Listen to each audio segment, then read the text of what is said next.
China is in a major crisis. China doesn't have much oil left. According to CCP's own data, Chinese reserves only have about 40 to 50 days of oil left. But China continues to consume second highest amount of oil in the world, only behind the United States. That's why they're by far the largest importer of oil. But as the world becomes more and more hostile, China is getting scared about its oil imports. Even China's best friend, Putin, can't help the CCP much because Russia just doesn't have the ability to fulfill China's gigantic demands for oil. As Xi Jinping gets more and more aggressive against Taiwan and the South China Sea, there's a good chance that other countries will stop Chinese oil imports by blockading the seas around China. That's a scenario that CCP just cannot afford because without oil, economies collapse and governments fall. So in today's video, let's go over why China has so little oil saved up, why it's so worried about other countries blocking Chinese oil, and finally, how is China planning to overcome this crisis? China has ramped up imports. In August, China bought over 1 million barrels a day, almost doubling what it bought in February. China is the second largest oil consumer in the world. Russia became China's biggest supplier of oil. Crude oil imports from there soared 55% to a record level. China's 1.4 billion people will need oil, their warships will need oil, their factories will need oil. The question is, where will this oil come from?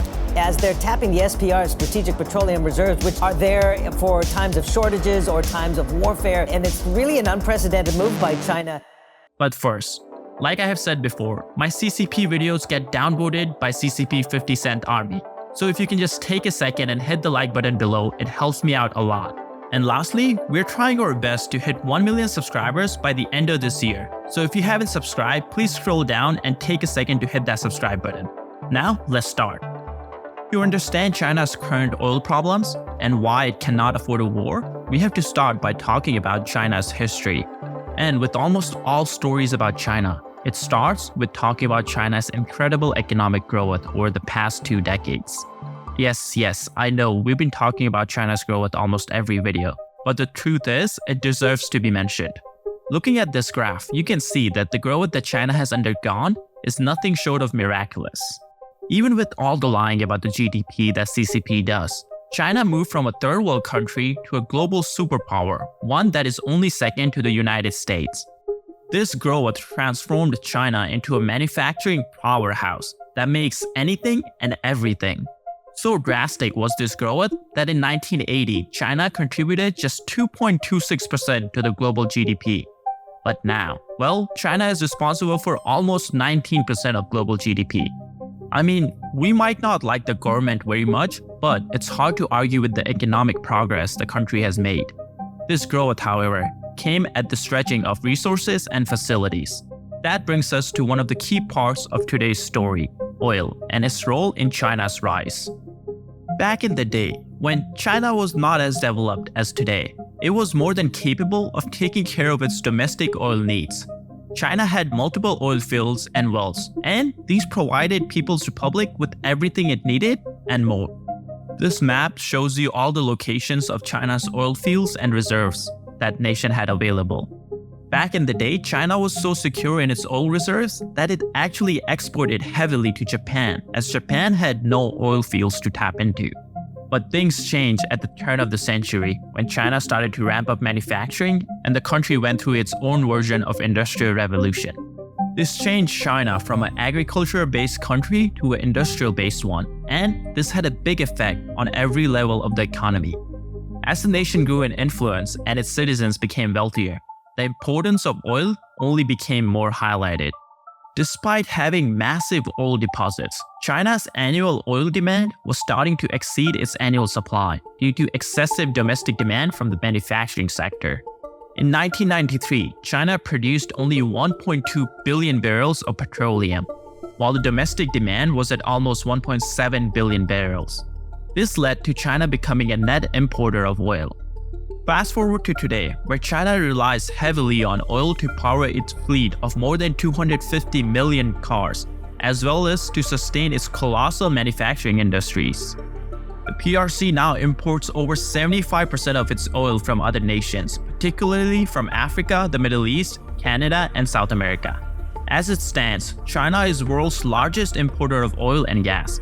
China's economy is heavily dependent on oil, and China cannot survive without oil imports. Just a few years ago, there was a report going around that China's oil reserves can only sustain the country for about 80 days. Just to put that in perspective, US oil reserves can sustain country's demand for almost 5 years. That means China is heavily, and I mean heavily, dependent on oil imports. Remember this fact, because soon we'll go over why China cannot afford to intervene in the Middle East wars, and it can't get itself in any prolonged war. Israel's been hitting Gaza hard with airstrikes and artillery. More than 700 Israelis are now feared dead. There is no way we are not going back to fighting until the end. This is my policy. The entire cabinet stands behind it. Ukrainian forces are under intense pressure around a key city in eastern Ukraine. Russia has been heavily attacking Ukrainian positions around Avdiivka. China has carried out what it says is a mock air blockade of Taiwan using jets carrying live ammunition. Taiwan says 28 Chinese warplanes, including fighter jets and nuclear-capable bombers, crossed into its airspace. Well, when I say China cannot afford a war because of oil, many of you are probably thinking, this is pretty straightforward. The world would simply stop selling oil to China to stop it from winning a war. And that's why they can fight a war. Well, you're right, but that's only half the truth. Because just as PRC has enemies, it also has allies. I'm pretty sure they'll have nations willing to still sell them oil, and top of that list would be Russia. China has both the money and the leverage to make that happen. So finding a supplier might not be that difficult. But this does create a second set of problems that China has to deal with, and soon we'll get into that.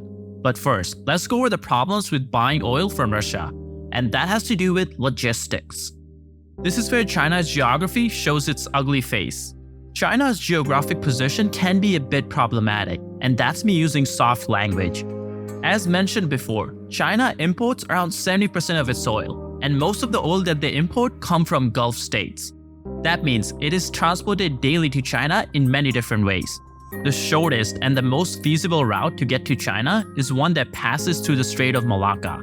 So it makes sense that almost all the oil that China gets goes through this choke point. For those that are not familiar, the Strait of Malacca is a waterway connecting the Andaman Sea and the South China Sea. It runs between Indonesia, Malaysia, and Thailand. The 550-mile-long Malacca Strait is actually only 1.7 miles at its narrowest point and links Asia with Middle East and Europe. This route is so important that about $3.5 trillion of goods passes through these straits every year. And yes, that's a trillion with a T. This number includes about 2/3 of China's entire maritime trade volume. 15 million barrels of oil pass through these straits daily.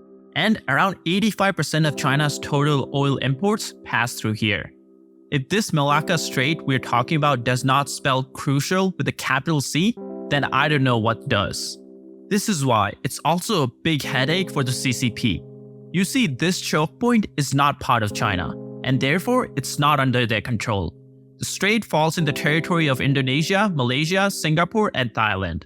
All of these countries are not too happy with China after its 7-dash line claim in the South China Sea. So they have turned to the USA every time China tries to bully them.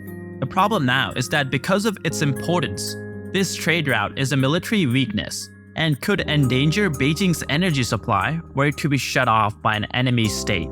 Any tension that might result in a military conflict will have the strait used as a battleground. Because most of China's oil comes through this strait, blocking the strait would be the best option for a siege. Once you cut off China's oil, it becomes a matter of time before they tumble. As I mentioned earlier, China's oil reserves are not enough to sustain the country's needs for too long. China is weak. Oil is an important commodity if country's economy is to run smoothly. When you factor in the logistical requirements and the burdens that war has, having little to no oil is not an option. Everything from the tanks, ships, tankers, and planes function on oil. You simply cannot do without it. A simple blockade of the Malacca Strait will suffice in bending Beijing. That is why Beijing has been increasing its dominance in the South China Sea. By increasing its dominance in the South China Sea, Beijing seeks to solidify its presence and national security interest. To achieve this, the Chinese Navy launched the first aircraft carrier, Liaoying, in 2016 and the second aircraft carrier in 2017. And according to the reports, the third aircraft carrier is being ready to take the seas now. China aims to have at least 4 active aircraft carriers by the end of 2030, each with its own dedicated fleet. In addition to oil, which is already a big part, there are military interests too, as the strait is the main route for the Chinese Navy to South and West Asia. Their naval dominance in the region is also dependent on this Malacca Strait. To PRC, consolidating the strait is a simple matter of national security, especially considering that many, if not most countries near China have the United States as their ally. For example, heavyweights like India, Japan, and Australia are allied with the US through the ASEAN alliance. Then other alliances like AUKUS, which are made up of US, Australia, and UK, are also present in the region with heavy firepower. These alliances can easily turn into military ones if needed. And that is all without counting Taiwan, which the US is overprotective of for many different reasons. Taking into account all this, and the fact that China-US relationship is not exactly at its best right now, any conflict in the area can easily drag the US military into it. The US has both the motive and the means to block the Strait of Malacca and block access to China's imports and exports globally. That's all to say, China is not in a pretty position, neither with its oil nor with its unfavorable logistical routes.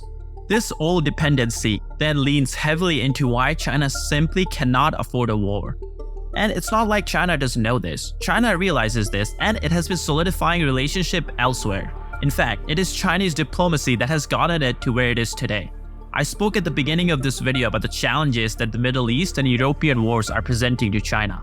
Now let's go over that side of the story quickly. To do that, we need to take a closer look into the relationship between the Middle East and China, especially when it comes to the black gold, oil. You see, since China became a net importer of oil in 1993, the Middle East has emerged as an increasingly important source of this critical commodity. By the time China surpassed the US as the largest importer of oil in 2017, almost half its supply originated from this troubled region. And by troubled, I mean very troubled. The Middle East has so many pending confrontations and conflicts that it's always a slight trigger away from an all-out war. A simple example is how the Israeli-Hamas war is now threatening to drag several countries into the conflict, China included. Despite all its problems, China needs the region badly. Why? Well, that's because despite China's year-long efforts to ramp up local production and diversify its acquisition of oil, its dependency on Middle East for oil remains intact. In 2020, China imported crude oil that totaled roughly $176 billion. Almost half of that, 47% to be exact, came from the Middle Eastern countries. Out of this region, Saudi Arabia emerged as China's largest oil supplier and was still maintaining its lead position as of October 2021. The $28 billion worth of oil exported from the kingdom to China in 2020 accounted for almost 16% of China's total oil imports. Now, Russia is the leading seller of oil for China, but Saudi Arabia sits in the second place, with multiple Middle Eastern countries just below that. These countries include Iraq, Oman, the United States of Emirates, and Kuwait. China's thirst for Middle Eastern oil is perhaps best exemplified by the case of Iran.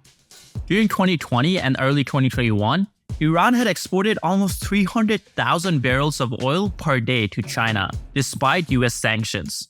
And that is where a big part of this problem lies. A lot of Middle Eastern countries are at odds, not just with each other, but with the US.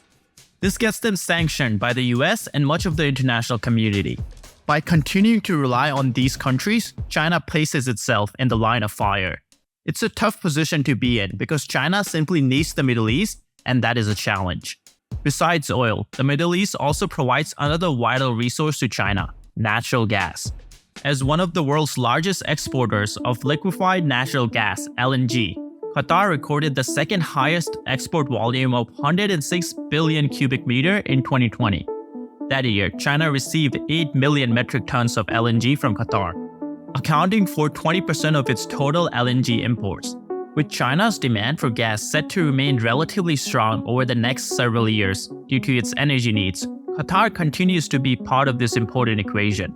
Last year, in 2022, Qatar and China also agreed to a $60 billion, 27-year deal for LNG. This deal will guarantee the export of 4 million tons of LNG annually to China, and is notable for many reasons. First, as the longest LNG supply contract signed to date, it shows that demand for LNG is here to stay. This is in tandem with Qatar doubling down on its infrastructure and building more refineries. Guaranteeing long-term contracts like this gives them that boldness because they have a guaranteed market for their LNG. On top of that, long-term contracts like this show that Qatar's relevance in today's energy market is here to stay for a long time. Despite the predictions that the world will soon go green and Qatar's relevance will disappear, this contract also provides Qatar with much more than just money. You see, at the moment, Qatar already provides China with 1/4 of its gas. That number is rising quickly as these nations sign new deals all the time. What this also does is it makes Qatar very important to China, as anything pertaining to this gas now becomes China's business. For Qatar, this means that an additional layer of security has been formed as two nations' interests are aligned. As I talked about in my previous videos, Qatar is very worried about Saudi Arabia, and partnerships like this give Qatari leaders the peace of mind they need in terms of safety. But for China, on the other hand, it means they are now more involved in Middle Eastern affairs, something that's not at the top of their preferred list. Because along with Qatar, China needs to maintain diplomacy with all its other neighbors. That's a dilemma, dare I say, an oil crisis. So let's quickly talk about another Middle Eastern giant, Saudi Arabia. Saudi Arabia is the senior partner since it not only supplies 25% of China's oil, but also has a stable regime and is the undisputed Gulf leader. At the beginning, it was wary of the communist regime and did not cut off the diplomatic ties with Taiwan. Only in 1990s were the formal relations between Beijing and Riyadh were established. In 2012, China entered into an agreement with Saudi Arabia for nuclear cooperation for peaceful purposes, which included building of a power plant and nuclear research reactors. On top of this, recent reports also suggest that China is now helping Saudis develop ballistic missiles. While the US-Saudi relations have been a bit rocky recently because of human rights abuses and the alleged assassination of Jamal Khashoggi, Beijing has been supporting and taking part in dozens of projects with the Middle Eastern country. What makes this Saudi-China alliance more interesting is the fact that China holds more than $1 trillion worth of American bonds. And there are talks between Beijing and Riyadh about switching from dollar to renminbi for oil sales. It will most likely not happen since the Saudi riyal is linked to the dollar, and on top of that, even with all the problems, Saudis definitely don't want to cut off all the relationship with the US. Despite recent problems between the Saudi Arabia and the US, Washington remains a strategic partner and supplies advanced weaponry to its ally. It's not just Saudis that China has been trying to build a relationship with. Over the past 10 years, China has partnered with the UAE to build and upgrade port infrastructure for the BRI, with Abu Dhabi Ports and Dubai DP cooperating with major Chinese companies.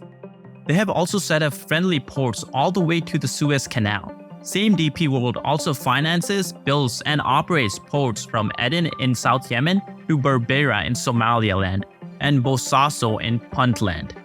All this partnership has strengthened relationships and most importantly has kept the oil flowing. For now, it doesn't seem like China can avoid or water down its need for oil. If anything, China's oil demands are only going to become greater as the time goes on. And let me drop another interesting story that you might be interested in knowing. China does not officially acknowledge buying any oil from Iran because, the country is under international sanctions for trying to build nuclear weapons. But its purchases have been well documented by industry experts. So, Iran relies on shipping oil overseas to tankers that turn off their automatic location transponders, sometimes for weeks at a time. And often, they don't turn them back on until they reach high traffic areas like the Strait of Malacca, near Malaysia. Now, it's not hard to figure out why they're doing it. China's official statistics show Malaysia as one of the largest supplier of oil to China, even though Malaysia doesn't have that much oil. So it doesn't take a genius to figure out where Malaysia is getting this oil from and how it's getting to China. In fact, China is actually now buying more and more Iranian oil. And that's because Iranian oil is actually selling at a bigger discount than Russian oil. Iranian oil sells at around $10 a barrel discount, while Russian oil sells at around $5 a barrel. And like a wise man once said, China always gets what is cheapest. So it's been buying more and more Iranian oil. That might change pretty soon though. Russia is working on its ability to ship more oil to China. Officials from Russia, China, and Mongolia have held long series of discussions over the past year on how they want to build a natural gas pipeline called Power of Siberia 2 that would link Russian gas fields across Mongolia to China. Building a pipeline like this would allow Russia to ship more oil and gas to China and ship it easily. But a project like this will take years to tackle and it will take a lot of money. So this is not something that's about to happen this month or next year. Anyways, coming back to this topic, China's dependence on Middle East for oil and gas has elevated the region's strategic significance to Beijing. To ensure that this partnership gets stronger and stronger, China has used Belt and Road Initiative to bring countries closer. Here, China has utilized everything from its maritime and railway infrastructure projects to investments in advanced technologies such as 5G networks, artificial intelligence, and nuclear energy. Basically, China is betting heavily to improve its relationship with Middle Eastern countries because it's hoping that as countries become better friends, the oil will keep on flowing. This just goes to show that BRI is not only a way to increase China's influence, but also a way to solve its problems. But this also raises a question. Why would Middle Eastern countries agree to be part of BRI? What's in it for them? Well, Middle Eastern countries have always admired China's economic development. They have studied China's successful transition from a planned economy to a market economy while increasing its GDP manyfold. They hope to do the same with their own oil-dependent economies. In fact, most of the developing countries think if China did it, we can do it too. And nations in the Middle East are perhaps at the forefront of this group thought. This is because of the historical ties with China through the ancient Silk Road that these nations had. Then, ever since the beginning of 1990s, the two sides have been making efforts to deepen economic cooperation. After all, China upholds multipolarism and has been helping build a global community with a shared future. Just so we're clear, in China's multipolar world, the CCP argues that China wouldn't push its way of life on other countries like the US has pushed democracy and freedom.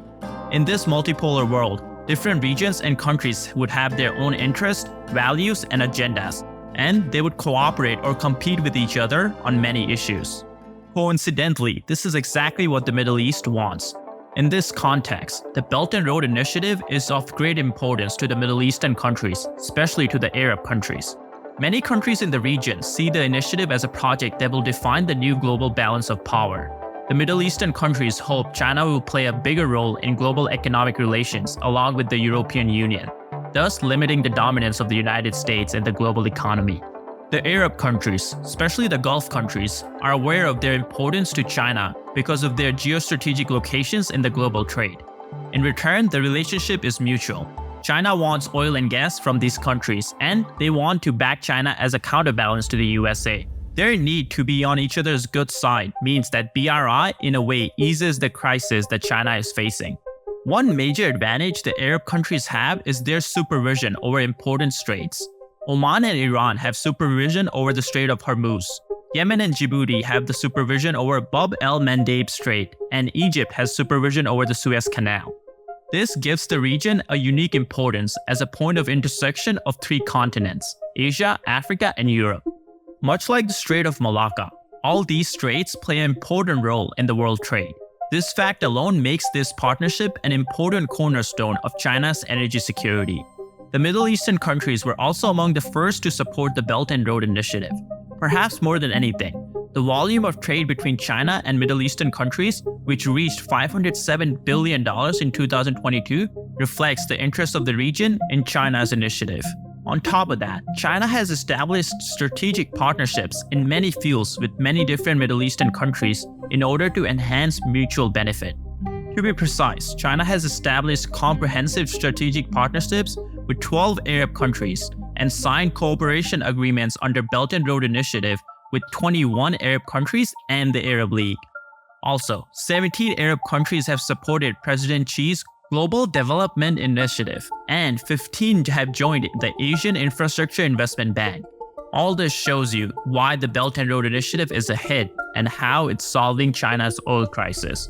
For Middle Eastern countries, BRI can help them to increase investment cooperation in many projects to develop infrastructure, improve transport services, and build commercial logistic hubs. According to American Enterprise Institute's China Global Investment Tracker, more than $123 billion have flowed from China into BRI-related investments across the Middle East region. In simple terms, that means that BRI is helping Middle Eastern countries just as much it's helping China. The resulting economic entanglement has created an interdependence that has established China as a major player in the region, an important role to have. On top of all this, energy security is not the only factor in China's decision-making on Middle Eastern issues. Beijing has tried hard to stay on friendly terms with the Islamic world, even as China has cracked down on Muslim minorities in far western regions of Xinjiang. We have a whole separate video on this topic if you want more details. Coming back to this video, China has also tried to maintain relations with both Israel and Palestine. China has a hand in every pot, hence the need to be careful. The only way China has been able to achieve that goal is to avoid getting deeply involved. As simple as this is to say, the reality of whether indeed China can maintain its distance from the Middle East trouble is less clear, far less clear. This is a problem that does not plague the US, China's biggest rival. To be frank, China has become a major stakeholder in this region, whether it likes it or not. That's why China needs to play a role to stabilize the region in the years to come. Earlier, I mentioned that by being in business with the Middle East, China has gotten itself involved in those nations' affairs and their challenges. The geopolitical instability in the Middle East remains a significant energy security concern for Beijing. The attack on Saudi Aramco's oil facilities by Houthi insurgents in September 2019 is a telling example of this very fact. Add to that fact the simple reality that the oil and LNG traveling from the Middle East to China moves through some of the most unstable regions of the world, and that only compounds the challenge for Beijing. Oil tankers leaving the Middle East and North Africa first transit the Strait of Hormuz, or Bab el-Mandeb Strait, two maritime choke points that are between regions fraught with conflict. From there, they move south past the port of Gwadar in Pakistan, which has its own troubles. Then towards Myanmar, where one of the longest-running civil wars is threatening China's $1.5 billion investment in oil and gas pipeline. Then, of course, the tanker moves through the Strait of Malacca, which we already covered, and then it goes through the contested waterways of the South China Sea and Taiwan Strait before reaching the Chinese ports. To secure these waterways and ensure the steady flow of energy to the mainland, China deployed its first modern battle-ready warships in the region as part of a naval task force in 2008. Back then, there was a lot of piracy going on in the Gulf of Aden, but since then, the pirate activity has primarily shifted to other regions, like the Gulf of Guinea, but the PLA remains active in the Gulf of Aden, which has caused problems with some other countries.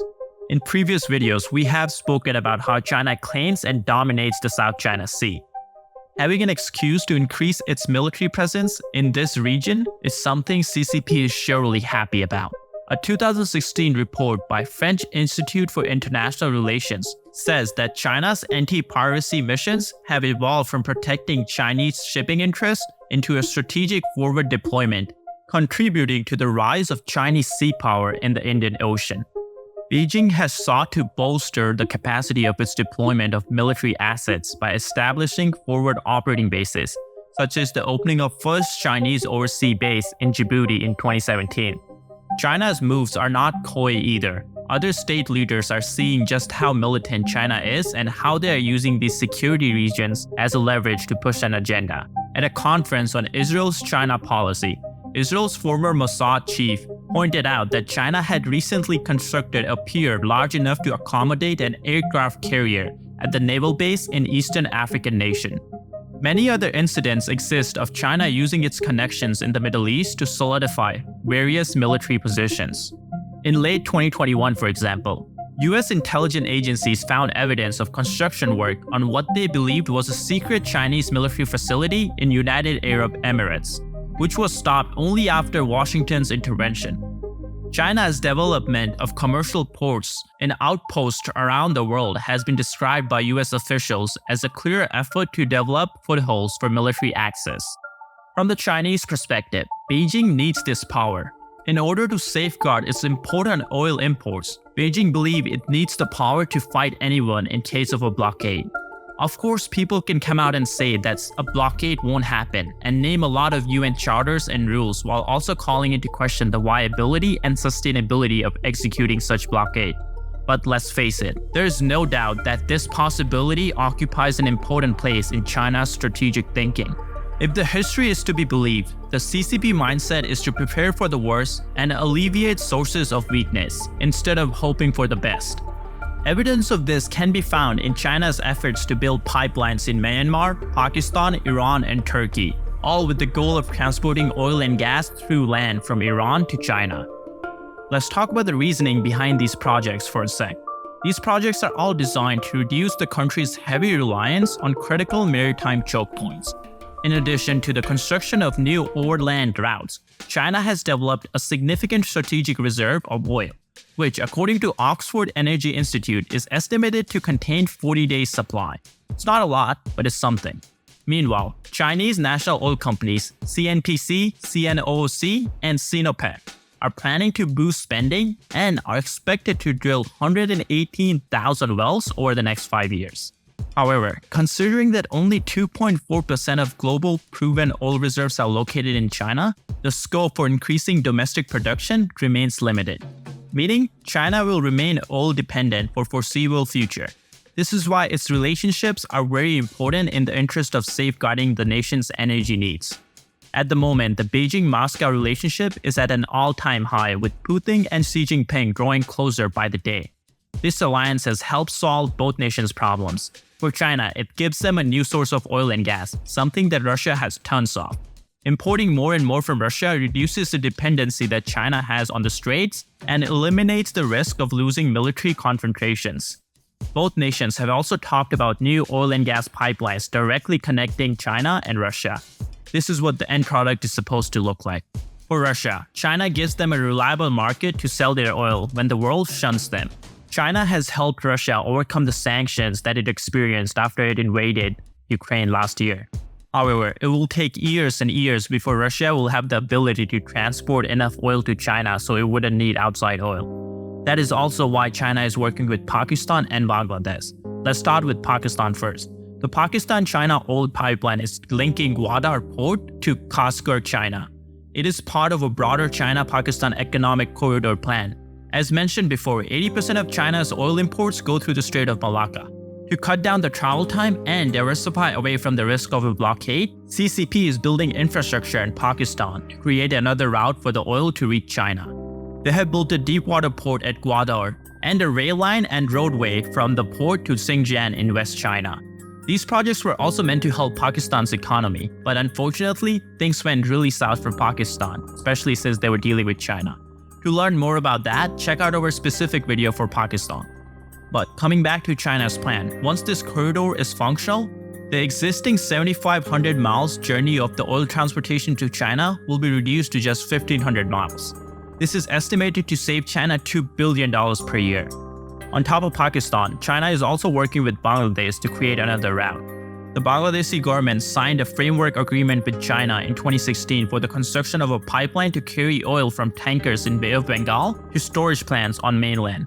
Though the project hasn't progressed much, you can already tell the plan for CCP is to diversify its oil routes.